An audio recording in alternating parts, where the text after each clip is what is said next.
আসসালামু আলাইকুম স্টুডেন্টস, কেমন আছো তোমরা সবাই? অর্থনীতি ক্লাসে তোমাকে স্বাগতম জানাই। জানি না চ্যাপ্টারটা তোমরা আগে পড়েছো কিনা। প্রথম যদি হয়ে থাকে মনোযোগ দিয়ে ক্লাস করো, আশা করি এই ক্লাস থেকেই প্রশ্ন কমন পড়বে। আর এই বইটাকেই মেইনলি আমরা ফোকাস করে পড়বো। এখান থেকে এগুলো পড়লে আশা করি কমন পড়ে যাবে। সবাই ভালো আছো কিনা আমাকে জানাই দিতে পারো। আমি একটু দেখি ঠিকঠাক আছে কিনা, তোমরা একটু জানাও। আর কোনো সমস্যা হইলেও আমাকে জানাও, ঠিক আছে?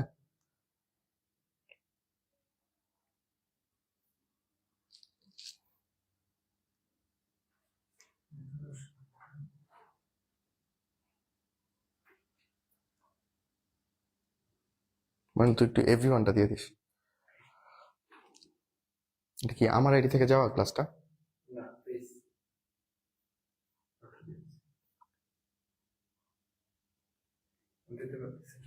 ওকে,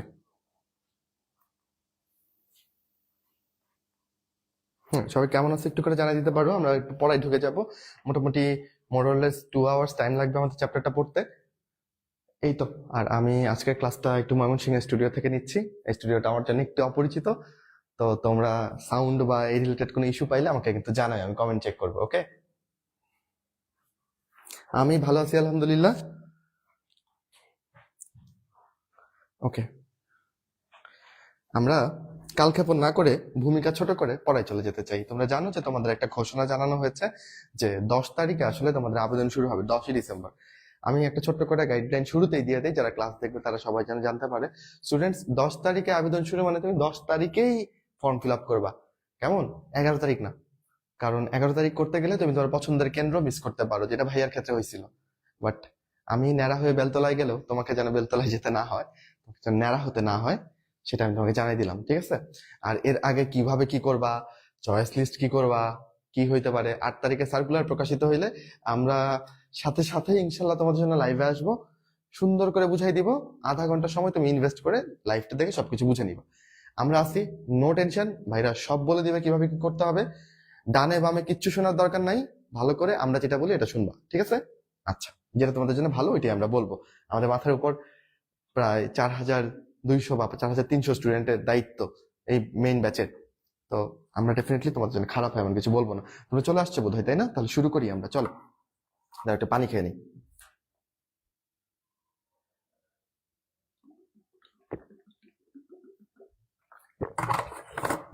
ওকে, আমরা বোধহয় শুরু করতে পারি।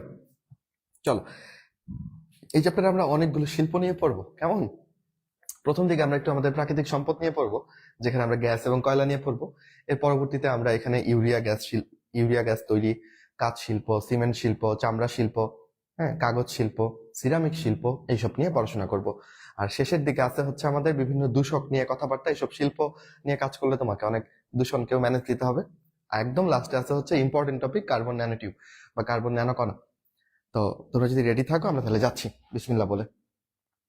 ওকে, এইখানে একটা ছবি দিছে, আমি তোমাকে আগে জানিয়ে রাখি, এখানে আসলে সিমেন্ট তৈরি করা হচ্ছে, ঠিক আছে? এই ছবিটা আমরা একটু করে দেখবো।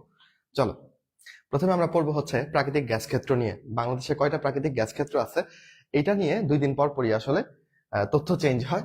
তো এখন এখানে বলছে যে 21 সালে 28তম গ্যাস ক্ষেত্রটা আবিষ্কৃত হয়েছে। তাহলে গ্যাস ক্ষেত্র কয়টা আছে এটা বললে তুমি 28 বললে হবে না, 2023 সাল পর্যন্ত আবিষ্কৃত গ্যাস সংখ্যা কত? 29। এটাই আসবে যে বর্তমানে আবিষ্কৃত গ্যাস সংখ্যা কয়টা, গ্যাস ক্ষেত্রের সংখ্যা কয়টা? 29টা। আমার খুব ভালো মনে থাকে, কারণ আমার জন্মদিনটা এই তারিখে, 29 তারিখে, তাই 29 সংখ্যাটা আমার বেশ ভালোই লাগে। এখন গ্যাসকে তুমি যে উত্তোলন করবা, এটার জন্য বিভিন্ন অঞ্চলকে বিভিন্ন ব্লকে ভাগ করছে। এরকম ব্লক আছে দেশে কয়টা? 23টা। ব্লক মানে অঞ্চল আর কি, ঠিক আছে? ওকে, প্রাকৃতিক গ্যাসের বিভিন্ন রকমের টাইপ আছে। কিছু গ্যাস আছে যেটা ভালো। গ্যাসের প্রধান উপাদান মিথেন। প্রাকৃতিক গ্যাসের প্রধান উপাদান মিথেন। যেই গ্যাসে যত পরিমাণ মিথেন থাকবে সেই গ্যাসকে তত ভালো বলবা, সেই গ্যাসের জ্বালানি মান তত ভালো পাওয়া যাবে। তবে অনেক সময় বিরিয়ানিতে যেরকম এলাচ পাওয়া যায়, এরকমই প্রাকৃতিক গ্যাসের মধ্যে পাওয়া যায় হাইড্রোজেন সালফাইড, যেটা মোটেও ভালো না, যেটা আমাদের মোটেও কাঙ্ক্ষিত কোনো গ্যাস না। যদি কোনো গ্যাসের মধ্যে 5.7 মিলিগ্রাম পার মিটার কিউব এর থেকে বেশি যদি তুমি হাইড্রোজেন সালফাইড পেয়ে যাও, তাহলে এই গ্যাসটাকে তুমি বলবা সাওয়ার গ্যাস। সাওয়ার গ্যাস মানে এই না যেটা খেতে টক লাগবে। সাওয়ার গ্যাস মানে হচ্ছে এটা ভালো না, বুঝছো? আর যদি এর থেকে কম থাকে তাহলে তুমি এটাকে বলবা সুইট গ্যাস। তোমার জন্য আনন্দের সংবাদ হচ্ছে আমাদের দেশে যে গ্যাসগুলো পাওয়া যায় সেটা হচ্ছে সুইট গ্যাস। মানে এখানে হাইড্রোজেন সালফাইডের পরিমাণ একদম নাই বললেই চলে, নগণ্য, বুঝছো? আমাদের দেশে যে প্রাকৃতিক গ্যাস পাওয়া যায় সেখানে তুমি দেখতে পাচ্ছ মিথেনের পরিমাণটা মাশাল্লাহ একদম 90+, তোমাদের নাম্বার আমরা যেরকম এক্সপেক্ট করি বড় বড় পরীক্ষাতে 93.68 থেকে 98% মিথেন থাকে। সবচেয়ে বেশি পরিমাণে মিথেন পাওয়া যায় যেই গ্যাস ক্ষেত্রে, তার নামটা মনে রাখতে পারো, রশিদপুরে। আর 93.68 যেটা সবচেয়ে কম মিথেন বাংলাদেশের গ্যাস ক্ষেত্রগুলোর মধ্যে, সেটা পাওয়া যায় শাহবাজপুরে। হ্যাঁ, বিয়ানীবাজার শাহবাজপুর। আর এটা রশিদপুরে বেশি। দুইটা ভাগে ভাগ করতে পারো, শুষ্ক গ্যাস এবং আর্দ্র গ্যাস। শুষ্ক গ্যাস বলতে বুঝতেছি যেই গ্যাসটাতে মিথেনের পরিমাণ বেশি, তরল হাইড্রোকার্বন গুলার পরিমাণ কম। আর আর্দ্র গ্যাস বলতে বুঝতেছি যেগুলোর মধ্যে তুমি একটু করে তরল হাইড্রোকার্বন কোনগুলো, এই যে পেন্টেন, হেক্সেন, হেপটেন, এগুলো যেখানে পাবা সেটা আর্দ্র গ্যাস। দেখো আর্দ্র গ্যাসে এগুলো থাকতেছে, পরিমাণ পড়তে হবে না, জাস্ট জিনিসটা দেখো। শুষ্ক গ্যাসে কিন্তু এই আর্দ্র মানে হাইড্রোকার্বন গুলা নাই। ব্যাপারটা খেয়াল করছো? তো আর্দ্র গ্যাসের মধ্যে যেহেতু অযাচিত জিনিসপত্র বেশি থাকছে, কাজের জিনিস যেটা মিথেন সেটার পরিমাণ দেখো কমে যাচ্ছে। অপরদিকে শুষ্ক গ্যাসে দেখো মিথেনের পরিমাণটা 93 থেকে 99। এবার তুমি বলবা আমাদের দেশে যে মিথেনের পরিমাণ, যেটা কিনা 93.68 থেকে 98%, ওইটা কোন রেঞ্জের মধ্যে পড়তেছে? শুষ্ক গ্যাসের মধ্যে পড়ছে না? তাহলে আমি বলতে পারি আমাদের দেশে যে গ্যাস পাওয়া যায় সেটা কি শুষ্ক গ্যাস। এই আর কি, শুষ্ক গ্যাসে মিথেন সবচেয়ে বেশি থাকে। আর আর্দ্র গ্যাসের মধ্যে মিথেনের পরিমাণটা কমে গিয়ে দেখো ইথেন, প্রোপেন এইগুলোর সংখ্যা বেড়ে যায়। আমাদের দেশের হিসেব নিকাশ গ্যাস ক্ষেত্র কয়টা আছে তুমি 29 দাগাবা। এটা 2018 পর্যন্ত ছিল 27টা, এখন পর্যন্ত গ্যাস ক্ষেত্র আছে 29টা। সক্রিয় নলকূপ 101 পড়বা, ব্লক বললা 23টা। সবচেয়ে বড় গ্যাস ক্ষেত্রের নাম কোনটা পরীক্ষাতে আসবে? তিতাস। তিতাস যেমন একটা নদীর নাম, অদ্বৈত মল্লবর্মন বোধ হয় লেখকের নাম, তাই না এই উপন্যাসটার? তিতাস একটি নদীর নাম, তিতাস একটি গ্যাস ক্ষেত্রেরও নাম, সবচেয়ে বড় গ্যাস ক্ষেত্র এটা। ওকে, তারপর তুমি পড়বা সর্বাধিক মিথেন পাওয়া যায় রশিদপুরে 98%। আর হাইড্রোজেন সালফাইড গ্যাস আমাদের গ্যাসের মধ্যে অনুপস্থিত। বলো এই অংশটুকু বুঝছো কিনা? বুঝে ফেলছো? এই অংশটা বুঝে ফেলার কথা। ওকে, অন্তর ভাই হ্যাঁ কেন বললো? সে কি বুঝতে পারছে? এটা জানালো আমাদের। আচ্ছা, প্রাকৃতিক গ্যাসের ব্যবহার কোথায় ব্যবহার করি? একটা বড় অংশ খরচ হয় বিদ্যুৎ উৎপাদনে, তারপর ইউরিয়া সার উৎপাদনে, বুঝছো? এইগুলোতে আমরা ব্যবহার করি। তাছাড়া আমরা গাড়ি ঘোড়াতে সিএনজি, কমপ্রেস ন্যাচারাল গ্যাস ব্যবহার করি না সিএনজি গুলোতে। এরপর আমরা বাসা বাড়িতে কিছু পরিমাণ ব্যবহার করি। এই পার্সেন্টেজটা আমাদের লাগবে। ওকে, আচ্ছা, এই দাগানো লাইনটা একটু একটু পড়বা। এখানে এইসব ছক যাদের পড়তে ইচ্ছা করে পড়বা, জীবনেও কোনো প্রশ্ন আসবে না এই এত বড় বড় ছক থেকে, ঠিক আছে? এগুলো লাগবে না। আমরা একটু পাশের অবজেক্টিভ গুলো পড়ে যাবো। 5.2, 5.1 কই গেল রে? একটু ওয়ানটা দেখি তো, খুঁজে পাই কিনা। ওয়ানটা বোধহয় আছে উপর দিকে, ওইটা কি প্রশ্ন? বাংলাদেশের সবচেয়ে বড় গ্যাস ক্ষেত্র কোনটা? এটা আমরা পারি, তিতাস। পারছি, রাইট? প্রথম আবিষ্কৃত গ্যাস ক্ষেত্রের নামটাও শিখে রাখবা সাধারণ জ্ঞানের জন্য। এটা হচ্ছে হরিপুর, তাই না? হরিপুরের প্রথম গ্যাস ক্ষেত্র আবিষ্কৃত হয়েছিল, তাও বেশি দিন আগে না, 1959 বা 60-এর দিকে আই গেছে। 5.2 কই গেল? খুঁজতে খুঁজতে জীবন শেষ। এই তো। কোন ক্ষেত্রে প্রাকৃতিক গ্যাস বেশি ব্যবহৃত হয়, এই প্রশ্নটা করছে। আচ্ছা, এটার উত্তর হচ্ছে বিদ্যুৎ উৎপাদনে। বিদ্যুৎ উৎপাদনে প্রাকৃতিক গ্যাস সবচেয়ে বেশি ব্যবহৃত হয়। তোমাকে যদি হিসেবটা দেখাই, দেখো বিদ্যুৎ উৎপাদনে প্রাকৃতিক গ্যাস ব্যবহৃত হয় 55%।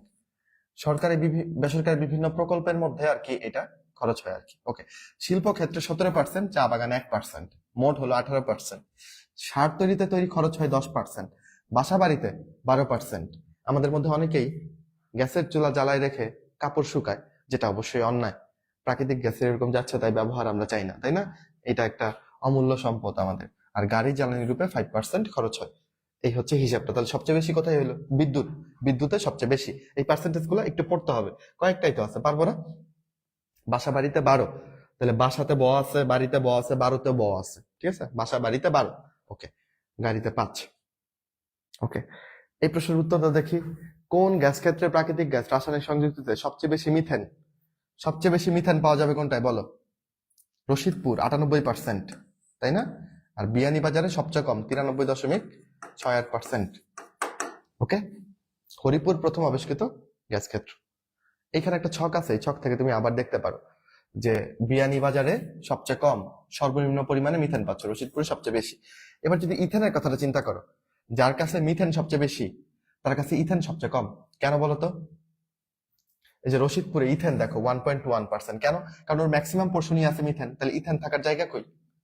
ইথেনকে বেশি জায়গা দিতে পারবে হচ্ছে বিয়ানীবাজার শাহবাজপুর, কারণ তার মিথেনের পরিমাণ পার্সেন্টেজ কম। বাকি পার্সেন্টেজ দেখো দখল করে ফেলছে ইথেন। দুইটা জাস্ট একটা একটা বিপরীত। আশা করি পারবা। আচ্ছা, তাহলে বিদ্যুৎ উৎপাদন সবচেয়ে বেশি ব্যবহৃত হচ্ছে, পড়ে ফেললাম। এইখানে এগুলো লাগবে না, তাও একটু দেখতে পারো। রোমান সংখ্যা যারা পারো, এম দিয়ে বোঝায় 1000। এম কি 1000 ইন্টু 1000 মানে 10⁶, মানে মিলিয়ন। তাহলে MMBL মানে কি মিলিয়ন ব্যারেল, এই আর কি, বুঝছো। BCF এইগুলো ব্যবহার করি আমরা গ্যাস টাস মাপার জন্য, তাহলে BCF মানে বিলিয়ন কিউবিক ফিট। ওকে, এবার চলে আসলাম আমরা কয়লা ক্ষেত্রে। গ্যাসের পড়া শেষ, চলে আসলাম কয়লাতে। কয়লা কিভাবে তৈরি হয় জানো? তুমি আমি একদিন সবাই মরে যাব, আমাদের গন্তব্য কি বলো? আমরা মাটির নিচে যাব। যতই সময় যাবে আমরা মাটির আরো গভীরে যেতে থাকবো। সভ্যতা হারিয়ে গেলে কোথায় খুঁজে পাওয়া যায়? মাটির নিচে না? এগুলো মাটির নিচে কি কেউ পুঁতে রাখছে? না, সময়ের সাথে সাথে ধুলোবালি এসে জমে আর পুরোনো জিনিসগুলো নিচে যেতে থাকে। যত নিচে যাবা ততই প্রেসার বাড়তে থাকবে। তুমি যে এখন মাটি খুললে অনেক গভীরে গেলে কয়লা পাবা। এই কয়লাগুলো আসলে কোত্থেকে সৃষ্টি হয়েছে বলতো? বহু বছর আগের যেসব প্রাণী উদ্ভিদ মাটির নিচে চাপা পড়ছিল, এরাই এখন কয়লাতে রূপান্তরিত হয়েছে। কারণ মানুষ, উদ্ভিদ, এগুলোর মধ্যে কার্বন থাকে, এগুলো কয়লা হয়েছে। এবার কয়লা আছে 4 রকমের, চলো একটু দেখি। পিট কয়লা সবচেয়ে অনুন্নত কয়লা। এটাকে তুমি যদি আরো তাপ এবং চাপ দাও, সে হয়ে যাবে লিগনাইট কয়লা। তো এখানে তুমি একটু বালি মনে রাখবা, বা দিয়ে হচ্ছে বাদামি আর লি দিয়ে লিগনাইট। তো লিগনাইট কয়লা কিরকম বলো? মানে বাদামি কয়লা। ওকে, তারপর আসো বিটুমিনাস কয়লা, আরো তাপ ও চাপ পাইলে সে হবে বিটুমিনাস কয়লা। এটা হচ্ছে কালো নরম কয়লা। ওকে, আচ্ছা, ওকে। আর অ্যান্থ্রাসাইট, এটার নামটাই সবচেয়ে কঠিন লাগে আমার, সবচেয়ে শক্ত নামটা। তাহলে এই কয়লাটাও সবচেয়ে শক্ত। এটাকে আরো তাপ চাপ দিয়ে সব পানি বের করে দিছে, তো এটা অনেক শক্ত হয়েছে। আচ্ছা, তাহলে এখানে সবচেয়ে ভালো মানের কয়লা কোনটা বলতো? অ্যান্থ্রাসাইট কয়লা। আমাদের দেশে যে কয়লাগুলো পাওয়া যায় আমাদের কয়লা খনিতে, সেই কয়লাগুলো হচ্ছে বিটুমিনাস কয়লা। বুঝাইতে পারছি? ওকে। প্রাথমিক রূপ কোনটা? পিট কয়লা, এটাই প্রাথমিক রূপ। কয়লাকে বলা হয় ব্ল্যাক ডায়মন্ড, বুঝছো। আমাদের যে 5টা কয়লা খনি আছে, এর মধ্যে মোট মজুতকৃত কয়লার পরিমাণ 3.697 বিলিয়ন মেট্রিক টন। একটু দেখে রাখতে পারো। ওকে, এই ছক থেকে তুমি কারো ইচ্ছা হলে পড়বা, নট ম্যান্ডেটরি।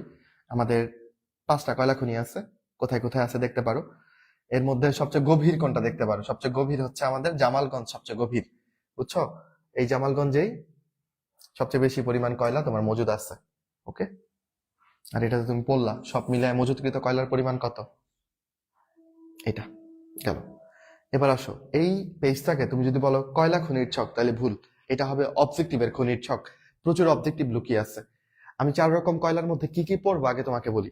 প্রত্যেকটা কয়লার মধ্যে কি পরিমাণ কার্বন থাকে, কি পরিমাণ পানি থাকে সেটা পড়বো। প্রত্যেকটা কয়লার ক্যালোরিফিক মান, মানে এটাকে জ্বালাইলে কি পরিমাণ শক্তি পাওয়া যাবে সেটা পড়বো। প্রত্যেকটা কয়লার ব্যবহার পড়বো। এবার পড়ার সময় ওয়াইজলি এটা চিন্তা করে পড়ো। আসো, তুমি দেখো, যেটা ভালো কয়লা সেখানে কার্বনের পরিমাণ বেশি থাকবে, তাই সেটার জ্বালানি মান বেশি হবে। পিট কয়লাও তো ভালো কয়লা না, কারণ এখানে 80 থেকে 90% পানি। মাই গুডনেস, দেখছো, এত পানি থাকলে কার্বনের পরিমাণ অনেক কম, তাই এটার জ্বালানি মানও কি হয়ে যাবে? কম হয়ে যাবে, বুঝছো। কয়লার জ্বালানি মান আমরা যে একক দিয়ে মাপি সেটা হচ্ছে BTU। BTU এর ফুল মিনিং হচ্ছে ব্রিটিশ থার্মাল ইউনিট। তো ব্রিটিশ থার্মাল ইউনিট এই জিনিসটা কি ভাই? তোমাকে ধরো আমি 1 পাউন্ড পানি দিলাম। 1 পাউন্ড পানি মানে 453 গ্রাম পানি। ধরো এনে 453 গ্রাম পানি আছে। আমি বললাম এটা টেম্পারেচার 1 ডিগ্রি ফারেনহাইট বাড়িয়ে দাও। তোমার তোমার কতটুকু তাপ লাগবে? তোমার 1 BTU তাপ লাগবে। তাহলে 1 পাউন্ড পানির তাপমাত্রা 1 ডিগ্রি ফারেনহাইট বাড়াইতে যেই পরিমাণ তাপ লাগে এটা হচ্ছে 1 BTU, ব্রিটিশ থার্মাল ইউনিট। কয়লার ক্যালোরিফিক মান আমরা এই BTU দিয়ে মাপি। ওকে, তাহলে দেখো পিট কয়লার ক্ষেত্রে এই ক্যালোরিফিক মান কত? 10,000 BTU, খুব বেশি কিছু না। এক পাউন্ড কয়লার দহনে তুমি 10,000 BTU পাবা। ওকে, গেল। এখানে BTU মানে বুঝাইছে। BTU মানে জুলে যদি প্রকাশ করে, 1 BTU মানে কত জুল? 1055 জুল। জুলকে তুমি যদি 4.2 দিয়ে ভাগ করে দাও তাহলে ক্যালোরি পেয়ে যাবা। মানগুলো একটু দেখতে পারো। ওকে, আচ্ছা, এটার ব্যবহার কোথায় আছে দেখো। রেলওয়ে লোকোমোটিভ, রেলওয়ের ইঞ্জিনের আরেক নাম রেলওয়ে লোকোমোটিভ। তাহলে আগে কয়লা দিয়ে রেলওয়ের ইঞ্জিন চলতো, সেখানে এই অনুন্নত কয়লাটা ব্যবহার করতাম, পিট কয়লা। তারপর বয়লারের জ্বালানি রূপে, বয়লার মানে যেখানে বয়েল করা হয়, ওইখানে জ্বালানি রূপে পিট কয়লা ব্যবহার করতাম। আচ্ছা, এগুলা থেকে অনেক ধোয়া হয়, কারণ এখানে অনেক পানি থাকে। যত বেশি পানি থাকবে কয়লাতে তত বেশি ধোয়া হবে, বুঝছো। লিগনাইট কয়লায় পানির পরিমাণ কমে গেছে, কারণ তুমি তাপ চাপ দিয়ে লিগনাইট কয়লা পাইছো, তাই না? তাই আর্দ্রতা 80 থেকে 90% থেকে কমে মাত্র 40%-এ চলে আসছে। তাহলে বাকি পার্সেন্টেজ কার্বন আছে, কার্বন বেশি থাকায় এখানে দেখো বিটিইউ এর মানটা বেড়ে 10,000 থেকে বেড়ে এখানে কত হয়েছে 10,500 থেকে 12,000, এই মানগুলা কিন্তু তোমার লাগবে। আচ্ছা, এটা দিয়ে তুমি কি করবা? এটা দিয়ে তুমি বিদ্যুৎ উৎপাদন করবা। বিদ্যুৎ উৎপাদনে তুমি দুই রকমের কয়লা ব্যবহার করতেছো, ঠিক আছে? লিগনাইট আর হচ্ছে তোমার 3 রকমের কয়লা ব্যবহার করতে পারবা বিদ্যুৎ উৎপাদনে। লিগনাইটও ব্যবহার করি, বিটুমিনাসও ব্যবহার করি, অ্যান্থ্রাসাইটও ব্যবহার করি বিদ্যুৎ উৎপাদনে, ঠিক আছে? আচ্ছা, এটাকে তুমি বয়লারের জ্বালানি রূপে ব্যবহার করছো। আর প্রডিউসার গ্যাস, যেটা সংকেত না পারলে তোমার চান্স হবে না। প্রডিউসার গ্যাসের সংকেত কি দেখো, আমি একটু পরে আর আচ্ছা শিখাই দিই এখনই। কার্বন মনোক্সাইড দিবা 2 অণু। আর প্রডিউসার শুনলে আমার মাথায় আসে যে সে সিনেমার প্রযোজক, সিনেমার প্রডিউসার। সিনেমার প্রযোজকরা কাদের নিয়ে কাজ করে? একজন নায়ক নিয়ে কাজ করে, একজন নায়িকাকে নিয়ে কাজ করে। তাহলে প্রডিউসারের সাথে দুইজন এন এর কাজ না, তাহলে এখানে N2 দিতে হবে। প্রডিউসার গ্যাসে N2 থাকবে, এটা মাথায় রাখবা, ওকে? এই প্রডিউসার গ্যাস তৈরির জন্য লিগনাইট কয়লা ব্যবহার করছো। আরেকটা ব্যাপার খেয়াল করো, লিগনাইট কয়লাকে তাপ চাপ দিয়ে তুমি বিটুমিনাস কয়লা পাইলা। এখানে দেখো কার্বনের পরিমাণ 44 থেকে 48%। খেয়াল করো, এগুলা ছিল জলীয় বাষ্পের পরিমাণ, মানে পানির পরিমাণ। তো এখানে পানির পরিমাণ অনেক কমে যাবে না? পানির পরিমাণ হয়ে যায় মাত্র 2.2 থেকে 15.9%। এটাকে উল্টা করে লিখছে আর কি, বুঝছো? তাহলে পানির পরিমাণ অনেক কমে গেছে, কার্বনের পরিমাণ অনেক বেড়ে গেছে। এটাই তো চাই আমরা, কয়লাতে কার্বন থাকুক বেশি করে, ফলে ওদের ক্যালোরিফিক মানও বেড়ে গেছে। আগেরটাই ছিল 10,500 থেকে 12,000, আর এটা 11,000 থেকে 15,000, দেখছো? আচ্ছা, ফাইনালি সবচেয়ে উন্নত যে কয়লা। আচ্ছা, বিটুমিনাসের ব্যবহার একটাই দেওয়া, শুধু বি দিয়ে বিটুমিনাস, বি দিয়ে বিদ্যুৎ। বিটুমিনাসের ব্যবহার বিদ্যুৎ তৈরিতে। অ্যান্থ্রাসাইট কয়লা সবচেয়ে বেশি তাপ আর চাপ খাইছে, সব পানি ওর মধ্যে থেকে বেরোয় গেছে। ওর 86 থেকে 88% কার্বন। এই জন্য এদের জ্বালানি মান অনেক বেশি পাবা। কত বলো?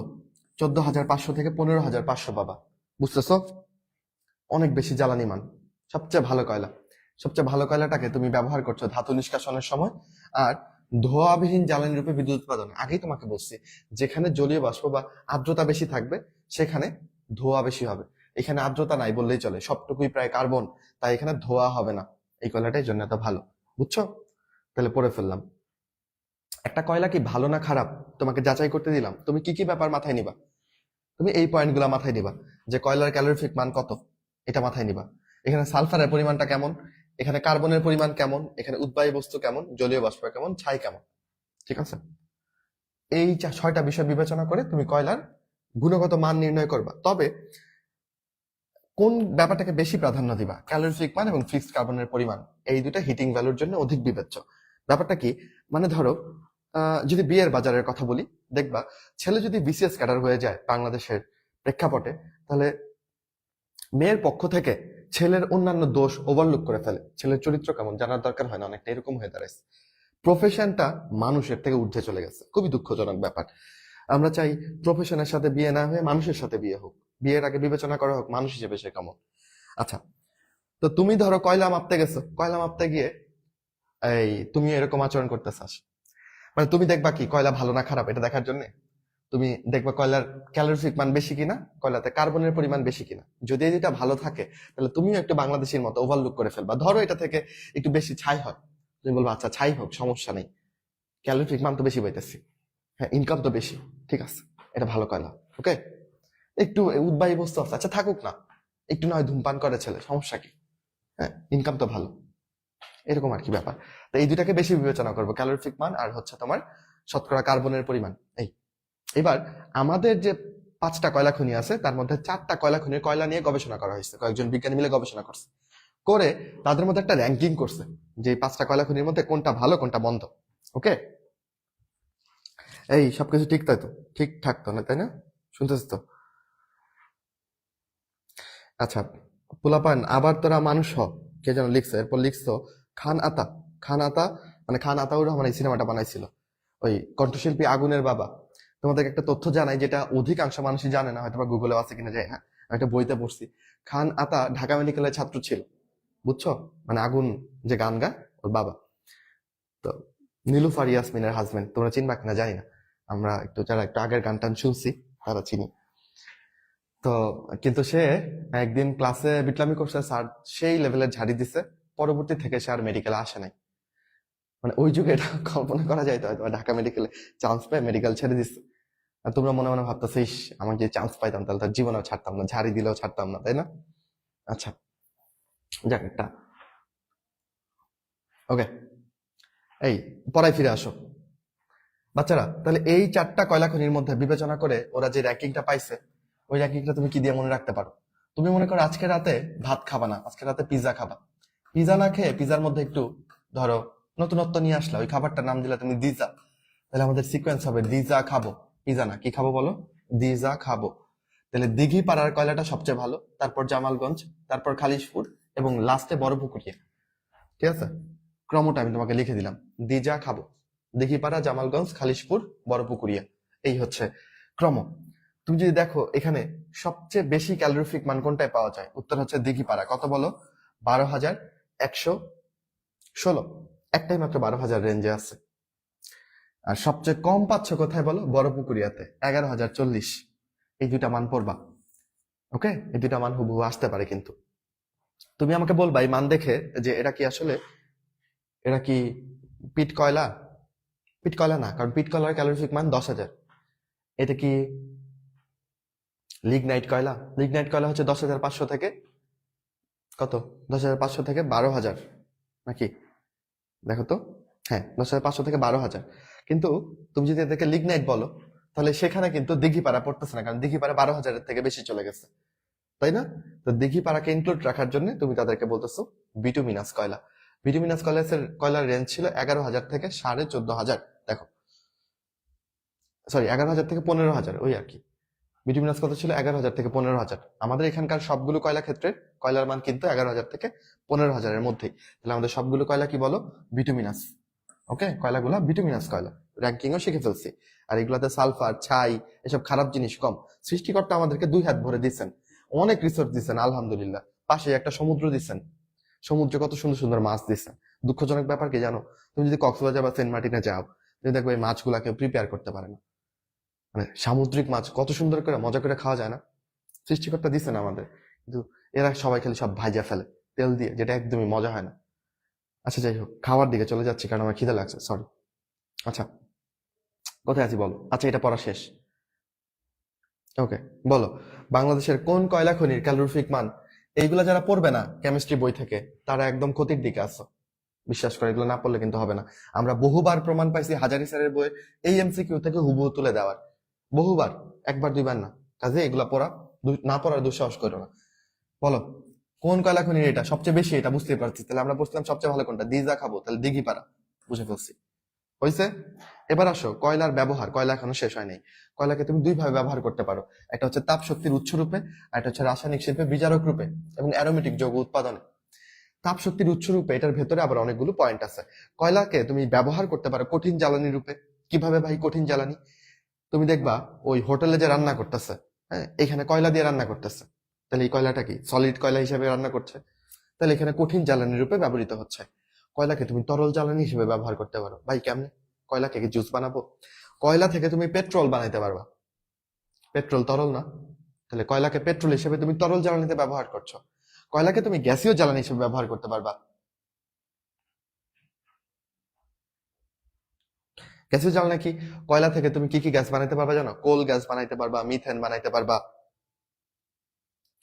কোল গ্যাস বানাইতে পারবা, মিথেন বানাইতে পারবা, প্রডিউসার গ্যাস, ওয়াটার গ্যাস, সংশ্লেষ গ্যাস, সব গ্যাস বানাইতে পারবা। এই গ্যাসগুলো দিয়ে তুমি তারপর অন্য কিছু জ্বালাইতে পারবা, এদেরকে জ্বালানি হিসেবে ব্যবহার করতে পারবা। তাহলে কয়লাকে জ্বালানি হিসেবে কঠিন, তরল এবং বায়বীয় 3 ভাবে ব্যবহার করা যেতে পারে।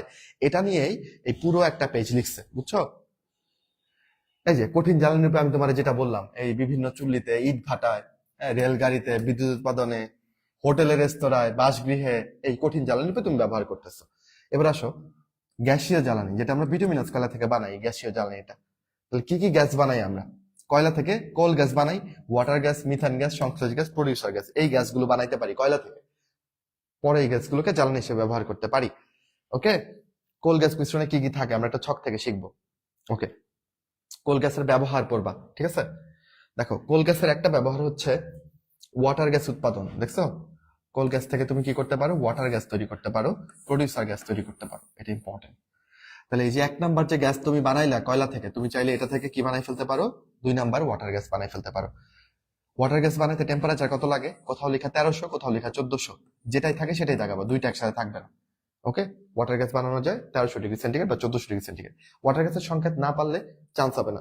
একদম সিম্পল সংকেত দেখো, কার্বন মনোক্সাইড আর হাইড্রোজেন, সামনে পেছনে কিচ্ছু নাই, মানে কোনো 1 2 এগুলা নাই, পানির মতো সহজ। কার্বন মনোক্সাইড দুইটা গ্যাস, ঠিক আছে? পানিতে থাকবে, পানিতে হাইড্রোজেন থাকে না, পানিতে অক্সিজেনও থাকে, তাহলে এখানে ওয়াটার গ্যাস যেহেতু, তাহলে H2 আর O পাবা, তাহলে এখানে কার্বন ডাইঅক্সাইড চিন্তা করার কোনো প্রশ্নই আসতেছে না। H2 আর O থাকবে, ওকে, ও একা থাকবে না, কার্বন মনোক্সাইড হিসেবে থাকবে। ভুলো না প্লিজ, টেম্পারেচার এবং ওয়াটার গ্যাসের সংকেতটা অবশ্যই মনে রাখবা। ওয়াটার গ্যাসের আরেক নাম হচ্ছে ব্লু গ্যাস, কারণ এটাকে তুমি যদি জ্বালাও এটা নীল শিখা সহ জ্বলে, হাইড্রোজেন আছে যে, বুঝছো? এই জন্য এটা নীল শিখা সহ জ্বলে, এই জন্য এটাকে আমরা ব্লু গ্যাস বলি। ওকে, তুমি কি জানো এই ওয়াটার গ্যাস থেকে তুমি বানাই ফেলতে পারবা মিথেন গ্যাস, 3 নাম্বারটা। তাহলে কোল গ্যাস থেকে ওয়াটার গ্যাস বানাইছি, ওয়াটার গ্যাস থেকে আবার কি বানাই ফেলতে পারি? Methane gas. কত ডিগ্রিতে বানাবো methane gas? 300°C methane gas বানাই ফেলতে পারি। মিথেন গ্যাসকে তুমি ইউরিয়া সার তৈরিতে ব্যবহার করবা। ওকে, এবার দেখো, মিথেন গ্যাস থেকে তুমি বানাই ফেলতে পারো সংশ্লেষ গ্যাস। মিথেন থেকে বানাই ফেলতে পারো সংশ্লেষ গ্যাস। সিরিয়ালটা বুঝতেছো? 1 নম্বরে ছিল কোল গ্যাস, ওটা থেকে বানাইতে পারো ওয়াটার গ্যাস এবং প্রডিউসার গ্যাস। প্রডিউসার গ্যাসকে 5 নম্বরে আলোচনা করছে, ওটা আলাদা মনে রাখো। ওয়াটার গ্যাস থেকে বানাই ফেলবা মিথেন গ্যাস, মিথেন থেকে বানাই ফেলতে পারো সংশ্লেষ গ্যাস। এখন সংশ্লেষ গ্যাসের সংকেত কিভাবে মনে রাখবা? দেখো, আমি ওয়াটার গ্যাসের সংকেত প্রথম লিখে ফেলবো সংশ্লেষ গ্যাস লেখার জন্য। ওয়াটার গ্যাসে ওয়াটার থাকবে, H2 আর O থাকবে, ওকে ওকে। আচ্ছা, কিন্তু ও তো একলা থাকবে না, কার্বন মনোক্সাইড হিসেবে থাকবে। এবার এটা তো ওয়াটার গ্যাস হইলো। এখন দেখো, সংশ্লেষ যখন বলবো তাহলে শেষে একটা ল আছে না, বলো? এই ল কে যদি আমি উল্টাই দিই তাহলে 3 হয়ে যাবে না? এই 3টাকে তুমি হাইড্রোজেনের সামনে বসাই দিবা, ওকে, বুঝছো? তাহলে এই যে 3, এটা কেন বসলো বলো? এই যে সংশ্লেষের লটা এনে 3 হয়ে বসছে, মানে মনে রাখবা। তাহলে ওয়াটার গ্যাসে হাইড্রোজেনের সামনে 3 বসাই দিলে এটা হচ্ছে সংশ্লেষ গ্যাস, ওকে। আর এটা টেম্পারেচার কত বলো? 900, ওকে। এটা টেম্পারেচার হচ্ছে 900। টেম্পারেচারটা পড়তে হবে। সংশ্লেষ গ্যাস তৈরি করা যায় 900°C। কোত্থেকে? মিথেন থেকে, ওকে। সংশ্লেষ গ্যাস থেকে তুমি কি পাবা? মিথানল তৈরি করতে পারবা। সংশ্লেষ গ্যাস থেকে একটা অ্যালকোহল মিথানল তৈরি করা যায়। প্রডিউসার গ্যাস থেকে তৈরি করবা? এই কোল গ্যাস থেকে তৈরি করবা, প্রথমেই পড়ে ফেলছো। কোল গ্যাস থেকে তুমি ওয়াটার গ্যাসে পাইছিলা, প্রডিউসার গ্যাস পাও। আচ্ছা, ব্যবহার করে ফেলবা। প্রডিউসার গ্যাসের সংকেত আগেই পড়াইছি, কার্বন মনোক্সাইড এখানে 2টা হয়ে যাবে। আর প্রডিউসার কাকে নিয়ে কাজ করবে? হাইড্রোজেন নিয়ে কাজ করবে নাকি নায়ক নায়িকা নিয়ে কাজ করবে? নায়ক নায়িকা, তাহলে N2 দিবা। ওকে, কত ডিগ্রিতে? 1100°। এই যে এতগুলা গ্যাস, আমি জানি এটা তোমার উল্টাপাল্টা লাগবে, হাজারি স্যারও জানে, এই জন্য আবার লিখে দিচ্ছে। শুধু তোমার জন্য লিখে নাই, প্রশ্নকর্তার জন্য লিখছে যে স্যার আপনি যদি এই ভেতরের লেখা থেকে এটা না দেখেন তাহলে বক্স থেকে দেখেন, বক্স থেকে দেখে প্রশ্ন করে দেন, বুঝছো? ওকে, তাহলে এখানে লেখা আছে কোনটা কি থাকবে। ওয়াটার গ্যাস ওয়াটারের মতো সরল, সংশ্লেষ গ্যাসে এটা সামনে 3 বসবে, আর প্রডিউসার গ্যাসে নাইট্রোজেনকে নিবা। টেম্পারেচার গুলো লিখি, ওয়াটার গ্যাস 1300 বা 1400, সংশ্লেষ গ্যাস কত? 900, আর প্রডিউসার গ্যাস হচ্ছে 1100, ঠিক আছে? আর কোল গ্যাসে অনেকগুলা গ্যাস থাকে, ওটা যারা পারবা তারা একটু পড়বা। কোল গ্যাস কত? কোল গ্যাসে বোধহয় 1100, মানে 1000 থেকে 1300 আর কি কোল গ্যাস, ওকে। কোল গ্যাস তৈরি করতে লাগে 1000 থেকে 1300। আমরা তখন কি পড়লাম বলতো? গ্যাসীয় জ্বালানি রূপে কিভাবে আমি কয়লাকে ব্যবহার করতে পারি, কয়লা দিয়ে এইসব গ্যাস বানাই ফেলতে পারি। আচ্ছা, তরল, আগেই বলছি তরল জ্বালানি হিসেবে পেট্রোল বানাই ফেলতে পারো। জৈব জগতে তোমরা পড়ছো কিনা, অ্যালকেন তৈরির একটা প্রক্রিয়াতে ছিল ফিশার ট্রফ পদ্ধতি, ঠিক আছে? তাহলে ফিশার ট্রফ পদ্ধতিতে কি পাওয়া যায়? তরল অ্যালকেন, কোনো গ্যাসীয় অ্যালকেন না। ফিশার ট্রফ পদ্ধতিতে কি পাবা বলো? তরল অ্যালকেন। পেট্রোল হচ্ছে একটা তরল অ্যালকেন, ঠিক আছে? এটা কি পদ্ধতিতে পাওয়া যায়? ফিশার ট্রফ। যারা ভালো বাচ্চা কাচ্চা তারা এগুলা একটু দেখতে পারো, আর যাদের কঠিন লাগে স্কিপ করো। এটা পড়ো, কয়লার গুণগত মান বৃদ্ধি করবে কোনটা? ছাই বেশি থাকলে কয়লা পচা। উদ্বায়ী পদার্থ কি আমি চাই কয়লার মধ্যে? কয়লা থেকে আমি উদ্বায়ী পদার্থ চাই, এটা বেশি থাকলে কয়লা পচা। সালফার বেশি থাকলে কয়লা পচা, বিষাক্ত গ্যাস তৈরি হবে এখান থেকে, আমি চাই সেটা না। ফিক্সড কার্বনটা আমি চাই, এটা থাকলেই ক্যালোরিফিক মান বেশি পাবো। বলো, বুঝতেছি কিনা বাচ্চারা?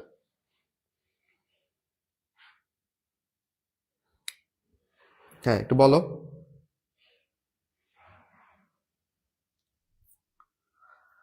বলো, এই পর্যন্ত পড়াশোনা বুঝছো কিনা একটু জানাও। অনেক কথা পড়াইলাম তাই না, কিন্তু গুছাই দিছি। কিন্তু আমি নিজে যখন পড়ছি এই পেজ পড়ার সময় আমি বুঝতাম না আমি কি পড়তেছি, কেন পড়তেছি। খালি পড়তেছি সংশ্লেষ গ্যাস, খালি পড়তেছি প্রডিউসার গ্যাস। আরে ভাই, এটা যে কয়লা থেকে এই গ্যাসগুলো পাচ্ছি, এটা যে একটা কয়লার ব্যবহার, এটাই বুঝতাম না। হেডিং গুলো ভালো মতো না পড়ায় পড়াশোনা অগোছালো থাকতো। আর তুমি কিসের আন্ডারে কি পড়তো সেটা যখন বুঝবা, চ্যাপ্টারটা মাথায় সুন্দর করে সাজানো থাকবে। ওকে, আচ্ছা এখন দেখো, তরল অ্যালকেনকে তুমি পেট্রোল যদি করে ফেলো, কি বলে এটাকে, বোতলজাত বা সিলিন্ডারজাত করতে পারো, তখন এটার নাম হবে এলপিজি, লিকুইফাইড পেট্রোলিয়াম গ্যাস। ওকে, এখন এলপিজির মূল উপাদান কোনগুলা দেখতে পারো, বিউটেন, প্রোপেন, আইসোবিউটেন, বিউটিন, এগুলা। এলপিজির ক্যালোরিফিক মান দেখতে পারো 29,500 kilo calorie per meter cube. আচ্ছা, এলপিজি কোনো গন্ধ নাই, এর কোনো বিষক্রিয়া নাই। আচ্ছা, এলপিজি যদি বিষক্রিয়া থাকতো, আমি এটাতে খাবার রান্না করতাম? এলপিজিতে খাবার রান্না করতাম? জীবনেও না। এখন কাহিনী হচ্ছে, যেহেতু এটা কোনো গন্ধ নাই, তুমি তো বাসায় এটা ইউজ করতেছো, তোমার সিলিন্ডার থেকে গ্যাস লিক হচ্ছে, বাট তুমি বুঝতেছোই না যে গ্যাস লিক হচ্ছে। তুমি যে গ্যাসের চুলা জ্বালানোর জন্য আগুন জ্বালাইলা, অলরেডি তোমার ঘর এলপিজি দিয়ে, মানে গ্যাস দিয়ে ভরপুর, এই পুরো ঘর দাউ করে জ্বলে উঠলো, এবং এইভাবে কিন্তু অনেকেই দগ্ধ হয়। তাহলে আমাদের কি করা উচিত? এলপিজির মধ্যে একটু এমন যৌগ মিশ্রিত করা উচিত যেটা গ্যাস লিক হলে আমাদেরকে বুঝতে দিবে। সেই যৌগটার নাম হচ্ছে মার্কেপটেন যৌগ। জৈব যৌগের নিয়ম অনুযায়ী, মানে এটার নাম হচ্ছে এটা একটা থায়ো যৌগ। থায়ো মূলকের নাম তোমরা জানো, থায়ো মূলককে প্রকাশ করি এসএস দিয়ে, তাই না? তাহলে এটা হচ্ছে CH3SH, C2H5SH, এগুলা মার্কেপটেন জাতীয় যৌগ। এগুলার গন্ধ খুব উৎকট। এগুলো মিশাই দিই আমরা এলপিজিতে, এলপিজি লিক করলে দুর্গন্ধ পাই, বুঝতে পারি যে গ্যাস লিক হয়েছে, আগুন জ্বালাই না। এই ওকে, আমরা জ্বালানি হিসেবে কয়লার ব্যবহার পরে শেষ করলাম, যেখানে কঠিন, তরল এবং গ্যাস তিন ভাবে আলোচনা করা হলো। এবার আমরা পড়বো কয়লা দিয়ে তুমি কি করতে পারো, ধাতু নিষ্কাশন করতে পারো। যেমন ধরো তুমি এই যে এটা হচ্ছে ফেরাইট, বুঝছো? এটাকে ফেরাইটও বলে, এটাকে ম্যাগনেটাইটও বলে, ফেরাইট বা ম্যাগনেটাইট। এই ম্যাগনেটাইট থেকে তুমি আয়রন নিষ্কাশন করবা। তুমি কার সাথে বিক্রিয়া দিবা? কার্বনের সাথে, কয়লার সাথে। ওকে, এই যে কার্বন, এটাই তো কয়লাতে আছে। তাহলে এই কার্বন কিন্তু কি করবে দেখো, তোমার আয়রনকে ফ্রি করে দিবে, দেখছো? এটাই তো ধাতু নিষ্কাশন। তাহলে এখানে কয়লা ব্যবহার হচ্ছে।